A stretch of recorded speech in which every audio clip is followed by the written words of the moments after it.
What influences your overall speaking rate? We're going to cover that in this video inside. See you in a moment.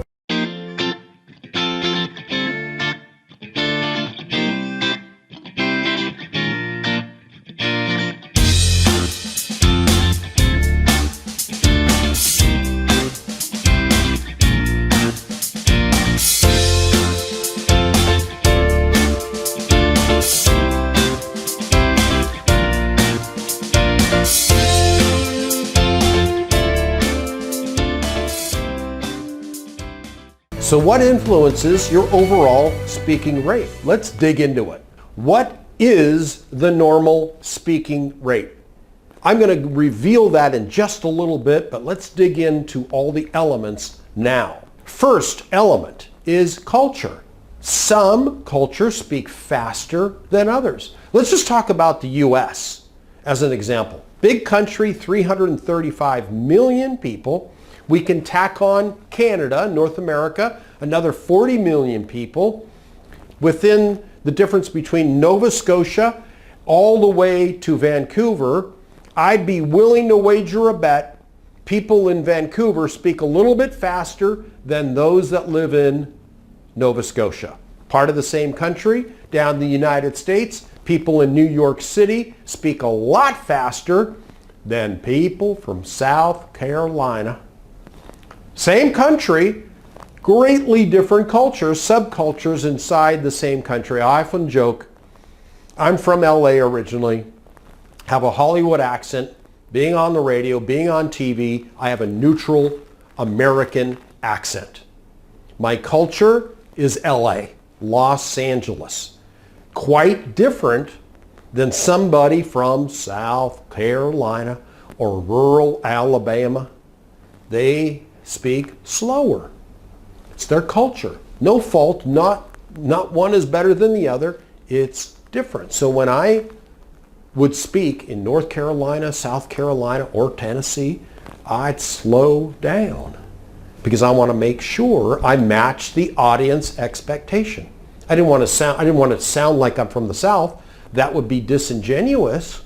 They wouldn't trust me, but I certainly slowed down the rapidity of my voice, the speech, to match the local environment if I want to connect with them.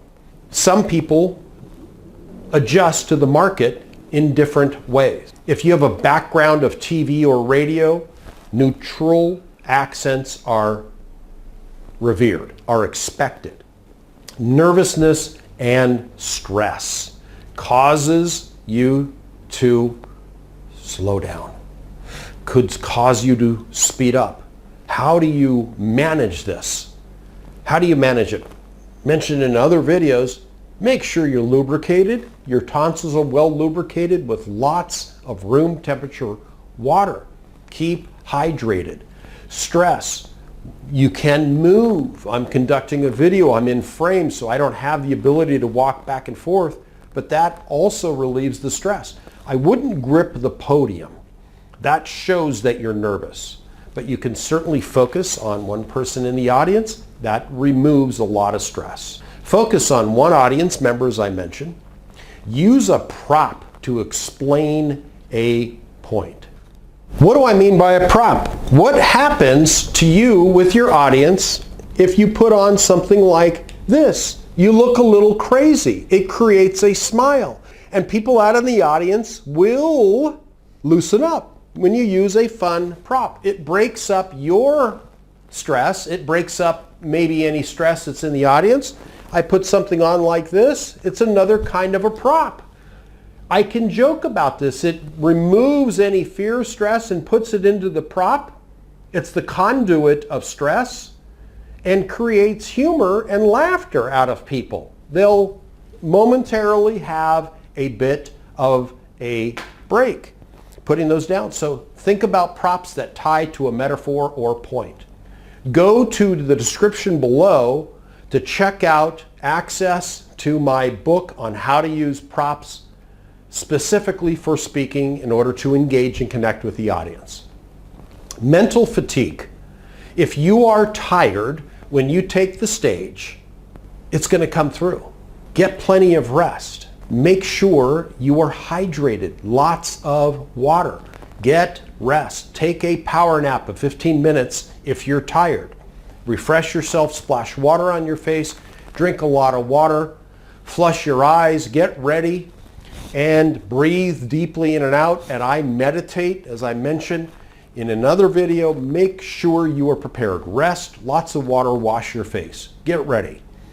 What will also affect it is the complexity of the words.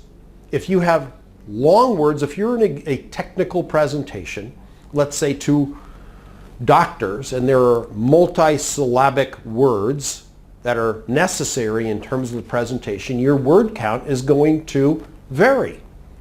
It's going to change based on the complexity of the words. Longer sentences and words equal longer pauses. And sometimes pauses are necessary based on the content, based on the culture with whom you are communicating. Technical mishaps can affect the amount of words used in a minute in a presentation. How do you manage this? Let me give you an example. When I was in Dubai, the first time speaking there, I'm in the audience. I'm wearing, and this is what has dissuaded me from using a headset, which is what a lot of speakers use today, but I like the lavalier microphone or handheld because I am comfortable with the technology always working. I was in Dubai wearing a headset per the recommendation of the audiovisual expert, and I happened to, because it was very hot there, I started to sweat. It got wet in my device over my head and I phased out. It went dead. The audiovisual guy was outside smoking. Fortunately, being a prepared professional speaker, I had a handheld mic on the table nearby. In the event something happens, always be prepared. But it added time to my presentation, how many words I used, because I had to ad-lib and say, well, technical challenges happens all the time. And I just proceeded. Prepare for problems, hope for the best. We can't live in hope. You've got to live in preparation. Be ready for technical mishaps. Verbal and nonverbal pauses. What do I mean by that? Sometimes you make a point, you pause. There may be a nonverbal pause where you nod your head. You do. How many are you with me? You may do this. If the heads respond, that's a cause for a nonverbal pause. It is a connector to the audience. You don't have to verbally say, how many people are with me? And just sit there. You can add in the nonverbal, which gets people involved. Words are one way, the second way, using nonverbal pauses. And make sure you use a lot of head nods. Are you following me so far? Asking the question, which also is, the words are trial closes. I can also raise my hand. I want to get out of frame here. Adding hands in. How many are with me? Raising the hand straight up. Are you liking what you're hearing so far? Do you see how easy this is to implement in your life and in your business so you can benefit and take away the money, the success of Judy, who was just the testimonial I played? And if you pause after these incredibly important trial closes and questions, incorporating head nods, bobbing, your length of time and the words that are going to be used will change. But they're essential for success. Add additional pauses with stories, because I insert stories in order to add color to my presentations. I told the story about Dubai. It was a story. It was a real life occurrence which happened to me, but it added a story and an element, and it added time. So words used might change. Here's a good example. Can you relate to what I just said? Is anyone experiencing anything similar? Have you experienced something similar to what I just mentioned, the story I shared? Then I might follow it up with a tie down of yes or yes, which some speakers use, or yes or no, or yes or absolutely. raise your hand. Or stand up if you agree. Audience laughter or pauses. Sometimes laughter can go on and eat up time on stage. If you have said something funny, and I always insert humor and stories into my presentations. I know exactly when the audience is going to laugh with a seasoned presentation. It works everywhere except where it doesn't.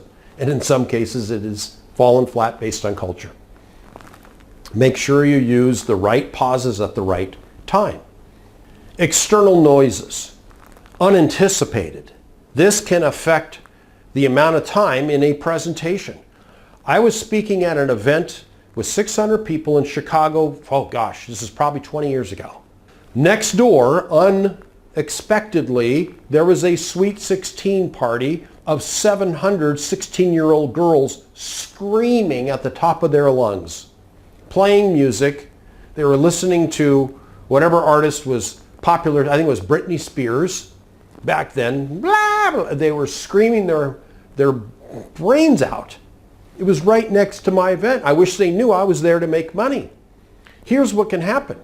You can pay attention to it and complain about it, or you just march forward. I marched forward, had a great day, sold a lot, but it was an unanticipated, loud event, which then affected my time on stage. So you have to expect the unexpected and know how to deal with it. So what is the best range of speech? It depends. And the range based on culture, based on the audience, based on some of these pause effects, both nonverbal and verbal pauses that you instigate, you implement in your presentation stories, but mostly the range that has been studied by popular TED and TEDx speeches is 133 to 188 words per minute. So be sensitive to your environment, be sensitive to who your audience wants to listen to, how fast you speak, how fast you deliver. If I'm giving a presentation in New York City, I'm going to speed up.